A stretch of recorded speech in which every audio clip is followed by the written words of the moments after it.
Bonjour à tous, salut Martin. Salut Yann. Bienvenue dans ce deuxième épisode des Vents du Globe. C'est le nom qu'on a trouvé pour l'émission. D'ailleurs, dites-nous en commentaire si ça vous plaît ou pas comme nom. On est ravis de vous retrouver. On va, comme la semaine dernière, parler de l'actu du Vendée Globe. Martin va retourner dans son IMOCA pour nous présenter un peu la situation à date de la flotte, où on se trouve et quels sont les gros enjeux. Et on fera également un point sur Virtual Regatta comme la semaine dernière. Et on parlera aussi du routeur eSail4VR. Et d'ailleurs, on a une petite surprise pour vous puisqu'on vous offrira un abonnement au routeur intégré à Virtual Regatta eSail4VR dans cette vidéo, donc restez bien concentrés. Ouais, d'ailleurs, ravi de vous retrouver. C'est vrai que vous avez bien fait évoluer la vidéo avec vos commentaires et tout ça. Donc ça nous aide bien, les critiques positives comme négatives nous aident à faire des émissions, j'espère, de mieux en mieux. On va pouvoir d'ailleurs répondre dans cette vidéo à une partie des questions que vous nous avez posées en commentaire. N'hésitez pas à nouveau dans cette vidéo à nous poser vos questions, vos interrogations, à rebondir sur ce qu'on peut vous raconter, Martin ou moi. Première partie, Martin, on retourne à bord de ton IMOCA ? Allez, c'est parti, on y va. Ça y est, hop, on est en mer, on est à bord d'un IMOCA. Bon, je vais choisir Thomas Ruyant pour vous expliquer un peu. T'as pas choisi le fond de la flotte, hein ? Non, j'ai pas choisi le fond de la flotte, mais parce qu'il vient de sortir du poteau noir et parce qu'on va essayer de comprendre en fait, maintenant qu'on est sorti du poteau noir, la suite des événements.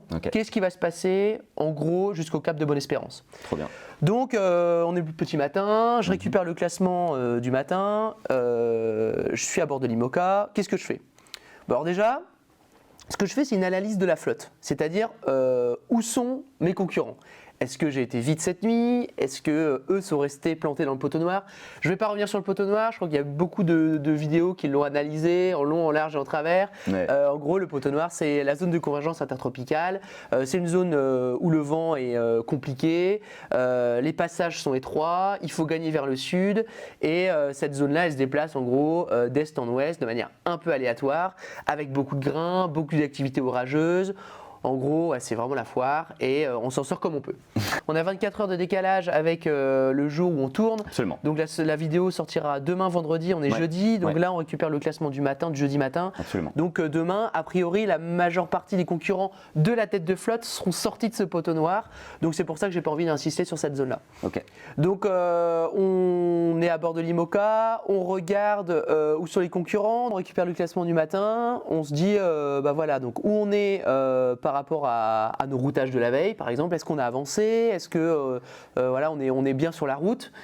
J'ai une question par rapport à ça, Martin. On a notamment, je pense, à Le Vulcain qui nous a mis une question sur YouTube et qui nous fait une remarque, qui nous dit pour lui, il avait compris qu'il n'y avait pas le droit de faire de routage et il ne comprend pas du coup, il voudrait qu'on apporte des explications sur le fait qu'on parle nous tout le temps de routage, même à bord des IMOCA. En fait, est-ce que les concurrents du Vendée Globe ont le droit de faire des routages ? Quels outils ils ont à bord ? Et c'est peut-être une incompréhension par rapport à une assistance à terre peut-être ? Est-ce que tu peux nous préciser ça ? Oui, bien sûr, je précise. En fait, le routage est autorisé, donc ça veut dire que là, ce qu'on est en train de faire là, tout ce qu'on a expliqué, le routage, les polaires, les sélects, eux, ils ont tout à bord, ils ont tout ça. Et bien évidemment, ils peuvent utiliser le logiciel, en l'occurrence Adrena pour la plupart, pour en fait optimiser leur route. Ça, ils sont autonomes là-dessus, ils ont le droit de le faire. Par contre, ce qu'ils n'ont pas le droit, c'est d'avoir des conseils de l'extérieur qui dit on va plutôt passer cette zone-là, attention, vigilance, il y a du vent à cet endroit-là, pas là. Voilà. T'as pas le droit d'avoir les 10 meilleurs routeurs du monde qui sont dans un bureau et qui te donnent des conseils, quoi. Non. Voilà. En gros, il faut partir du principe que tout ce qui vient de l'extérieur est interdit. Chacun fait sa route et il n'y a pas de conseil météo. Tu as le droit d'avoir des nouvelles de ta femme ou de ton mari éventuellement. Bien sûr, mais pas de conseil météo, pas d'analyse de trajectoire, rien. Voilà. Donc du coup, les concurrents vont faire leur routage. Quand j'arrive le matin, je prends le classement, je me dis est-ce que je suis en avance ou en retard par rapport à mon routage de la veille. Ça permet plusieurs choses, ça permet de se dire est-ce que mon fichier de vent est dans le coup ? C'est-à-dire que est-ce que mon modèle que j'ai utilisé pour faire mes routages est en accord avec ce que j'ai rencontré dans la réalité ? Déjà. Ça permet d'affiner aussi, de se dire j'ai été moins vite que ce que j'avais prévu dans mon routage. Donc je vais peut-être, et c'est la possibilité qu'on a dans nos logiciels, c'est de dégrader les polaires. Souvenez-vous de ce qu'on a raconté, les polaires c'est les vitesses en fonction de l'angle du vent. Je vous invite d'ailleurs, on a la vidéo premier épisode juste là, n'hésitez pas à aller le consulter pour retrouver tous ces points que Martin a abordés dans le premier épisode de notre émission. Est-ce que les copains, ils sont sortis du poteau noir? En l'occurrence là, donc là c'est la flotte à donc jeudi matin. On a l'impression qu'il passe dans un trou de souris un peu là, entre deux zones avec moins de vent, non? C'est juste une impression? Ouais, alors c'est pas une impression, c'est un peu la réalité. D'ailleurs, ils sont tous dans cette zone où il y a plus de vent sur le fichier. Ok. En bleu, c'est les zones de moins de vent. En plus c'est foncé, plus il y a du vent. Donc on voit qu'effectivement, ils passent dans cette zone-là où il y a un peu plus de vent. Ce qui est un peu moins le cas, notre ami Jean Le Cam, quand même, on voit qu'il peine un peu à passer et on voit qu'il cherche toujours à faire un peu d'ouest pour pouvoir franchir ce poteau noir. En fait, le poteau noir, il est un peu plus coriace vers l'est et un peu moins vers l'ouest. Donc on a vu, même avec le petit décalage de Thomas Ruyant qui a fait un peu plus d'ouest que ses copains, il a l'air de s'en sortir quand même un peu mieux en franchissant le poteau noir plus tôt que les autres. Donc je pense que Jean Le Cam, il va peut-être avoir un peu plus de mal à le franchir et il va être en tout cas être obligé de faire un petit peu d'ouest pour le franchir au plus court. On voit que Thomas Ruyant et les premiers concurrents vont sortir de ce poteau noir pour se diriger vraisemblablement vers la corne du Brésil. Pourquoi? Alors voilà, on rentre dans le pourquoi. Yes. La situation dans l'Atlantique Sud actuellement, elle est comme ça. Alors qu'est-ce que ça change déjà de passer dans l'Atlantique Sud? L'Atlantique Sud, on change de régime. On passe de l'hémisphère nord à l'hémisphère sud, évidemment, en franchissant l'équateur. Donc le poteau noir, il est situé par 5 degrés nord environ, alors que donc ça c'est l'équateur météorologique en gros, mais l'équateur physique est à 0 degré de latitude nord. Ok. Ensuite, donc quand il passe de l'autre côté de l'équateur, Coriolis, la force de Coriolis, va faire que les mouvements des masses d'air, et on verra plus tard aussi des courants, changent de sens, de rotation. Donc ça veut dire qu'un anticyclone qui tournait dans le sens des aiguilles d'une montre dans l'hémisphère nord va tourner dans le sens anti-horaire dans l'hémisphère sud, et les dépressions vont tourner dans le sens des aiguilles d'une montre dans le sud, et voilà. Et les courants, c'est pareil. Là, on est en train de sortir du poteau noir. Est-ce que ça veut dire que maintenant, on peut faire route directe vers Bonne-Espérance? Bah ça serait bien, mais non. Non, ça marche pas. Ça marche pas comme ça. Pourquoi ça marche pas comme Terrible, ça? Déjà, ce qu'on peut regarder, c'est ce qu'ont fait les concurrents des précédents Vendée Globe. Absolument. Donc là, on va sur la carto du site du Vendée Globe et on coche les traces des précédents concurrents. Qu'est-ce qu'on voit? On voit qu'en fait, grosso modo, ils passent tous par l'ouest, d'accord? Et ils vont pas tous directement au cap de Bonne-Espérance. Ils sont tous passés en gros sur la ligne rouge qui est dessinée sur la cartographie, qui est la position moyenne des routes des précédents Vendée. La route théorique moyenne. Voilà. On peut aussi voir que donc, les points rouges qui sont ici, c'est les points à l'instant T des précédents concurrents. Donc Armel-Lecléache, après en fait 12 jours de course, il était déjà à la corne du Brésil. Donc ils ont grosso modo entre 700 000 de retard, donc 1 jour et demi, 2 jours de course. Ensuite après, non, ils vont pas aller tout droit vers le cap de Bonne-Espérance. Pourquoi? Donc je reviens sur Windy, parce qu'il y a cet anticyclone de Sainte-Hélène qui est ici, et qui va empêcher en fait les concurrents de faire une route directe vers Bonne-Espérance, parce que sinon ils vont tomber en fait dans une zone de vent calme. Donc il va falloir pour les concurrents contourner cet anticyclone de Sainte-Hélène en passant le long des côtes brésiliennes par l'ouest, en bénéficiant toujours de cette alizée de sud-est dans un premier temps. Ensuite, avant de profiter de cette rotation de vent au nord-nord-ouest et espérer, donc en passant le long du Brésil ici, espérer attraper le champ des dépressions qui remonte des 40e rugissants.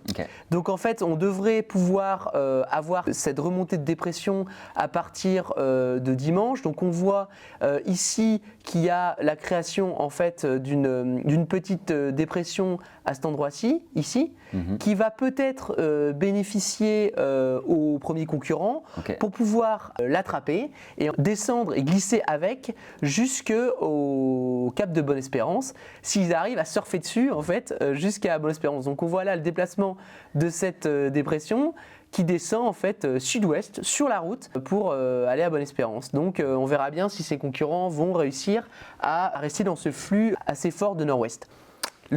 Vas-y. Non, attends, on va continuer. Le risque, c'est qu'en fait, les premiers réussissent à attraper ce train des dépressions et que ceux qui sont plus à l'arrière de la flotte ou ceux qui sont décalés vers l'est... Ça pourrait se refermer? Ça pourrait se refermer. Alors aujourd'hui, les fichiers voit une difficulté pour les concurrents de l'Est et ceux qui sont bien derrière à attraper cette première dépression, mais ça reste des prévisions, c'est un peu aléatoire, donc si cette dépression se décale dans le temps ou en position géographique, ça peut changer la donne, quoi. Donc pour l'instant, les concurrents vont l'attraper et ça va leur permettre de glisser dans le sud-est vers Bonne-Espérance. Est-ce que là, au niveau de la flotte, on arrive à estimer à peu près lequel parti risque là un petit peu de se détacher dans les prochains jours? Est-ce que là, le poteau noir va avoir un effet de scission un petit peu dans la flotte ou pas? Oui, forcément que ce poteau noir va avoir un effet de scission puisque les premiers concurrents sont en train de sortir de ce poteau noir, donc bénéficier rapidement de vent de sud-est et d'alizé quand même assez soutenu pour glisser vers en fait l'ouest et la corne du Brésil. Et puis c'est des bateaux rapides devant. Et c'est des bateaux foilers, donc ils vont bien accélérer sur des vents de travers qui sont leur allure de prédilection. Et en fait, derrière, on va voir que les concurrents vont rester un petit peu dans le poteau noir, même s'il paraît un peu moins virulent que les premiers de la flotte vers l'arrière. Mais par contre, ils vont quand même avoir du mal à s'extirper de ce poteau noir, donc ça va créer des écarts, quoi. Donc c'est toujours un petit peu comme ça que ça se passe. Il y a eu un resserrement de la flotte à l'arrivée du poteau noir, parce que tout le monde a buté dans le vent plus faible, mais les premiers qui vont sortir vont un peu se barrer par devant, quoi. Donc oui, forcément, ça va créer des écarts et ça va peut-être créer les premiers gros écarts du Vendée Globe avec justement cette histoire d'attraper les dépressions vers Bonne-Espérance. Petite question Martin, est-ce qu'on peut faire un point sur la situation, on est jeudi matin, de Jean Le Cam par rapport au reste de la flotte qui s'extirpe un petit peu de cette zone Est et ça nous intéresse parce qu'il s'avère que Martin est dans la même situation sur Virtual Regatta. Est-ce que tu peux nous dire quelles sont potentiellement les options aujourd'hui de Jean Le Cam pour recoller un peu au reste de la flotte et quelles options il va prendre? Alors Jean, le problème c'est que lui, il est donc très est, c'est le plus est de la flotte. Donc forcément, il est en décalage par rapport aux autres qui vont choper les systèmes plus à l'ouest et ce train des dépressions. Lui, il va quand même être obligé, comme on l'a vu tout à l'heure, de contourner cet anticyclone de Sainte-Hélène. Okay. Mais par contre, il a quand même un avantage, c'est qu'il va essayer de couper le virage, je pense, qu'il va essayer de couper le virage, parce que c'est quand même l'option qui lui reste et ça peut fonctionner. Okay. Parce que si les dépressions ne sont pas situées au même endroit, que l'anticyclone, il se décale un peu vers l'est et qu'en fait, il peut bénéficier de, certes, un peu moins de vent, mais moins de route, c'est pas mal. Et d'ailleurs, il y avait, pour revenir sur le Vendée Globe 2016-2017, il y avait eu, je vous invite à regarder la trace, il y avait Thomson qui avait essayé de couper un peu plus court l'anticyclone de Sainte-Hélène pour aller plus droit vers le cap de Bonne-Espérance. Armel avait fait une route plus sud et je pense qu'il avait réussi quand même à grappiller un peu de terrain à ce moment-là, quoi. Donc c'est intéressant de voir que voilà, il peut y avoir des trajectoires différentes. Donc Jean, je pense qu'il va essayer de saisir ses opportunités, de couper un peu plus. Donc ça c'est sur Adrena. Les petits carrés qui sont ici, c'est en fait la position de Jean par rapport aux premiers, donc c'est des routages bruts, par rapport aux premiers qui sont vulnérables et Sam Goodchild. Pour expliquer, pardon, donc là tu as fait un routage Adrena, tu as pris des fichiers météo, tu as mis un waypoint près de Bonne-Espérance et on voit ce routage brut que tu as fait. Exactement. Là, c'est vraiment un routage brut. Je charge les fichiers GFS. J'ai mis mon waypoint à Bonne-Espérance. Quelle est la trajectoire optimale des routages? Jean qui va essayer donc de couper l'anticyclone de Sainte-Hélène qui est ici, en essayant de prendre le virage un peu plus court que les autres concurrents. Donc potentiellement un peu moins de vent, mais moins de route aussi. Et on voit par contre que les premiers attrapent cette dépression donc, qui est située ici. Qui remontent des 40e rugissants et ils vont glisser eux dans un flux soutenu de nord-ouest qui va les mener jusqu'à Bonne-Espérance. Donc si c'est comme ça que ça se passe, c'est possible qu'il y ait des écarts quand même importants à Bonne-Espérance parce que l'anticyclone derrière il se reconstruit derrière cette dépression et s'il ne chope pas le flux, c'est compliqué, quoi. Après, il y a la réalité du terrain, il y a les conditions, les aléas, les opportunités. Ouais, voilà, ça reste des prévisions météo, donc ça peut être vraiment différent de la réalité. Mais en gros, vous avez compris les systèmes et les techniques pour aller le plus vite possible à Bonne-Espérance. Voilà. Trop bien. Donc on verra la suite. Je te propose dans cette deuxième partie de basculer sur Virtual Regatta. Okay. On va regarder un peu où on en est, la situation à date ce matin. Donc on est en train de sortir aussi du poteau noir. On a Martin qui est un tout petit peu au-dessus. On l'a dit tout à l'heure, tu avais pris toi aussi une option Est. Je soupçonne Jean Le Cam d'avoir vu notre vidéo la semaine dernière et d'avoir voulu faire comme toi. Ou l'inverse. Ou l'inverse. Donc toi, tu es en train de sortir aussi de cette situation et on voit que du coup, tu as un petit peu de retard peut-être sur la tête. Là, si je vous mets un peu tous les bateaux, alors ça va faire beaucoup d'informations. Vous voyez, on voit l'étalement un petit peu peut-être de gens là qui sortent de cette option Est. Et puis le gros de la flotte qui a pris peut-être un petit peu moins de risques comme moi, et la flotte IMOCA également, qui se trouve ici. Donc on est un petit peu là au milieu de cette flotte. Si on aborde un peu nos stratégies, Martin, moi je vais parler de la mienne et après je te laisserai peut-être résumer la tienne et où tu en es là aujourd'hui dans Virtual Regatta. Ok. Et puis on passera aussi sur le routeur eSelf for VR. Et c'est le moment où on va vous poser la question d'ailleurs à laquelle il vous faudra répondre. Le principe va être super simple pour pouvoir gagner cet abonnement à eSelf for VR, qui est le routeur intégré directement pour aller un petit peu plus loin dans Virtual Regatta. On va vous poser une question qui sera liée à Martin d'ailleurs, et il suffira d'y répondre en commentaire. Et si vous avez bien répondu, vous serez tiré au sort. On fera le tirage mardi prochain, le 26, si je ne dis pas de bêtises. Ouais, c'est ça. On fera le tirage au sort et la réponse sera donnée à la fois sur YouTube et sur nos réseaux également pour annoncer le gagnant qui aura le droit à son abonnement eSelf for VR pendant toute la durée du Vendée Globe. Voilà. Pas mal. Pas mal, pas mal. Donc pour parler de notre stratégie, on peut aller rapidement dans eSelf for VR. Ça, c'est les routages. Je me suis analysé un petit peu, alors de manière moins professionnelle que ce que tu nous as expliqué, mais je me suis amusé à essayer de comprendre un peu les systèmes qu'on allait rencontrer. Fin de semaine dernière, j'avais encore un waypoint qui était plutôt sorti de poteau noir équateur. D'ailleurs, c'est un abonné qui m'a dit, mais en fait, parce que j'avais posté du contenu sur les réseaux, et il m'a dit, mais en fait, pourquoi tu mets pas ton waypoint plus loin pour pouvoir mieux comprendre ta route? Et je dis, bah ouais, c'est pas con. D'ailleurs, il y avait une question aussi, j'y pense, j'ai eu une question sur les réseaux qui me demandait pourquoi le routage change de couleur. On le voit ici, au niveau de, vous voyez, en fait, c'est votre voile. Et quand on est en code 0, c'est vert, et après, je passe en génois léger, et bam, ça passe en jaune. Bon, voilà. On avait une autre question d'ailleurs qui était, si j'ai pas aucune option dans Virtual Regatta, est-ce que je peux quand même utiliser le routeur? Alors oui, ça aura beaucoup moins d'intérêt quand même, mais dans l'absolu, là, vous avez votre tableau de routage et il suffit de mettre vos waypoints avec la date, le cap, la bonne voile, etc. Donc le routeur vous donne les infos. Mais Ça fait dormir un peu plus. Ça peut faire dormir un peu plus.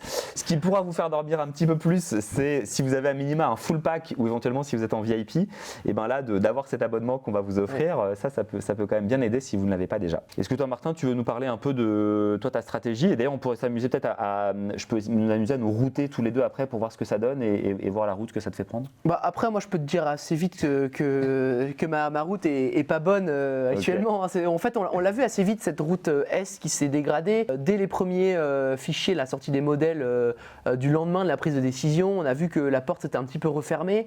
On devait avoir du vent portant un peu plus fort et un peu plus vite que les concurrents de l'Ouest. Ça n'a pas été le cas, donc on a pris tout de suite du retard. Donc en gros, en fait, on n'a pas réussi à compenser notre décalage Est-Ouest avec un décalage longi vers le sud. Donc en fait, c'est ça qui nous a empêché de passer. Et surtout, la porte de passage au poteau noir un peu plus vers l'Ouest. Donc au final, c'est double peine. Là, aujourd'hui, on essaye de faire un peu d'Ouest pour passer ce poteau noir. Mais bon, comme je disais tout à l'heure, on a l'opportunité, comme Jean Le Cam, de pouvoir couper un peu plus le fromage qui est l'anticyclone de Sainte-Hélène pour pouvoir gagner sur la route vers Bonne-Espérance. Mais bon, la situation pour l'instant est quand même pas terrible. Et pas idéal. Donc c'est pas idéal. Mais par contre, pour revenir sur ton analyse de routage, moi ce que je fais en général, c'est que je mets le waypoint le plus loin possible en échéance de jours, donc 15 jours sur l'abonnement payant de eSelf for VR. Et ensuite, je regarde où je suis à 5, 10 et 15 jours pour pouvoir affiner ma route. C'est vrai qu'on positionne en général le waypoint sur les routes empruntées par les précédents concurrents et en gros le tracé rouge de la carte du Vendée Globe. Vous nous avez posé la question sur les réseaux aussi et on va vous donner nos petits blazes sur Virtual Regatta. Moi, vous le voyez en haut, c'est Goodboats, c'est assez facile. Vous tapez Goodboats et vous allez me trouver. Ici, là, Goodboats en haut. J'essaie de ne pas me mettre sur un... Voilà, on le voit bien. Et après, Martin, je vous donne son blaze. C'est cadeau. Si vous voulez le suivre. Essayez de le battre sur Virtual Regatta. Bon là, c'est déjà si vous n'avez pas pris une option Est, déjà, bon. Et donc c'est MLP29. Donc comme ça, c'est plus facile pour le trouver. Ce que je vous propose pour finir, c'est qu'on se fasse... Ah non, d'ailleurs, on va commencer par peut-être vous faire jouer pour gagner l'abonnement au routeur eSelf for VR. Je vais vous poser une question à laquelle il faudra répondre en commentaire sur YouTube ou sur les réseaux, d'ailleurs si vous avez envie aussi. Et cette question, elle est très simple, c'est combien de fois Martin a pris part à une course transatlantique. Attention, il y a un piège. Il y a un piège. En tout cas, pour ceux qui auraient un doute, tu as donné la réponse en début de vidéo du premier épisode. Je vous le remets en haut. Donc, vous avez besoin de regarder qu'1 minute de la vidéo du premier épisode si vous avez un doute. Martin nous a expliqué combien de fois tu avais participé à des transats. Vous nous marquez, vous nous faites une petite phrase. Vous ne mettez pas juste le chiffre, c'est important pour l'algo en plus, c'est mieux. Vous mettez une petite phrase pour nous répondre à Martin a participé à X transatlantique en commentaire de la vidéo. Et si vous avez une bonne réponse, eh ben vous serez tout simplement tiré au sort mardi prochain, mardi 26, pour peut-être remporter un abonnement. Pour finir, je me suis amusé à faire un petit routage, Martin, et en fait c'est assez intéressant, parce que je t'ai routé, figure-toi, toujours en arrivant, alors là c'est avant, un peu avant Bonne Espérance, j'aurais pu le mettre un peu plus loin, mais enfin bon, après ça change pas grand-chose, je pense. Et ben figure-toi que moi j'y arriverai aujourd'hui en étant là, placé un peu au milieu de la flotte IMOCA, etc., en 12 jours et 23 minutes. Et toi, tu es à... Ah non, tu es un peu plus, pardon. Je pensais qu'on était pareil, mais en fait, moi, c'est 12 jours et 23 minutes, et toi, c'est 12 jours et 22 heures et 37 minutes. Ah oui. Pardon, en fait, j'ai confondu les minutes et les heures, autant pour moi. Ouais. Vous le voyez ici, là, qui s'affiche à gauche de l'écran. Donc non, effectivement, en fait, il y a quand même il y a un petit écart de quasi une journée quand même. Pour l'instant, ça passe pas. Bah oui, c'est ce qu'on a expliqué. Hein. C'est vrai que après, c'est le point délicat, c'est si jamais l'enchaînement est bon pour les premiers dans l'hémisphère sud. C'est vrai que les écarts vont se creuser, quoi. Et c'est pareil pour la flotte de Virtual Regatta, mais encore une fois, la route est longue et je pense qu'il va se passer encore plein de choses. Mais bon, vous allez, la flotte de l'Est, on va prendre un peu de mille, ouais. Ouais, c'est là en fait, une fois qu'on arrive, en fait, ouais, on est. Voilà, toi, tu fais moins de route, mais. Mais j'ai pas la dépression. Je pense que j'accélère après, quoi. Exactement. Ouais. À partir de ce week-end, non, le 30, dans 10 jours en fait, ouais. Bon, après c'est loin. Hein. C'est loin en fait. Voilà, c'est sûr que c'est loin. Il faut. Mais on voit quand même les deux routes qui se détachent, quoi. La première le long du Brésil qui va chercher cette dépression et l'autre qui essaye de couper au plus court l'anticyclone. C'est un schéma classique de route poteau noir, Bonne Espérance. Super. Merci beaucoup. Si vous vous posez des questions sur le routeur très rapidement, nous les conseils notamment, alors là ici je vais dans les paramètres angle de recherche. Si vous avez un PC ou un ordinateur puissant, n'hésitez pas à augmenter l'angle de recherche. De base il est à 230, 240, 220, je ne sais plus degrés. N'hésitez pas à augmenter l'angle de recherche. Pas en VMG, max tolérance, faut laisser à 0 dans le cadre du Vendée. Ça, c'est les boss du logiciel qui nous ont conseillé ça. Après, voilà, on ne touche pas trop. Et pour envoyer du routage, tolérance d'émission d'ordre. Si vous êtes en VIP, vous pouvez mettre 1 degré. Si vous avez un full pack, vous pouvez mettre 2 degrés. Ça vous permettra d'optimiser les ordres qui sont envoyés dans Virtual Regatta. On a bien fait le tour, je pense, Martin. Bah, je crois aussi. Hein. Pour ce deuxième épisode. Ouais, c'est sûr. Balayer un peu ce qui était possible de faire et l'ensemble de la flotte. Donc, on a hâte de suivre voilà, tout ce qu'on vous a dit et savoir qui va passer et comment ça va évoluer. Ouais, donc, ça va être passionnant, la prochaine comme d'habitude. Ouais.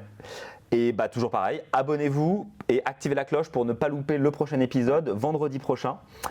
Merci Martin et on se voit la semaine prochaine. Ouais, ça marche Yann, bonne semaine.